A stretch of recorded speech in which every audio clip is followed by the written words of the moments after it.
I want to start out by saying that the Warren Police Department has not received a citizen's complaint regarding this incident. My administration self-initiated this investigation. The footage you are about to see is sad and it's upsetting to every member of this department. This is not what we do, this is not who we are, and this is not what the men and women of this department stand for when they are put in on the uniform. The goal is to be open with the public and show that this officer's actions were reported immediately by his fellow officers as being out of line by his fellow officers. The video will also show how quickly the two officers responded and intervened. One of the officers reported saying, "That's enough, that's enough," as he worked to de-escalate the overall situation. The officer's actions were not at all justified. This officer's actions were not at all justified. He is presumed innocent until proven guilty in a court of law. Even if the facts may be that as it may in the video perceive something, he has a duty to defend himself. And his rights are going to be ensured under due process of the law from our office.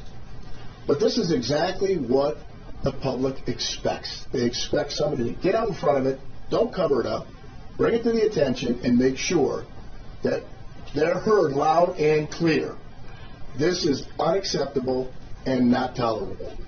And as a result, I appreciate and respect the duty of those officers to do what they did. It took courage. It took courage to do what they did. And I would expect this from all of the law enforcement, not only in this county, but throughout this country. Excessive use of force by Warren police officers is not and will not be tolerated. In less than a minute, a 19-year-old man from Detroit, brought in for booking last Tuesday for carjacking, became the victim of Warren police officer Matthew Rodriguez. This officer strikes the prisoner and takes him to the ground.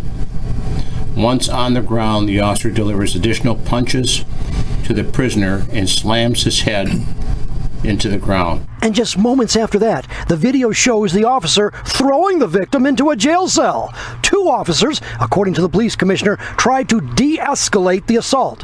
One of the officers reported saying, "That's enough, that's enough." Although the audio was not released and the booking officer failed to have his body cam on, a violation, the police internal investigation recommended criminal charges, which the prosecutor brought, all within a week of the incident. It gives a black eye to the ones that put the badge on and the gun to serve and protect.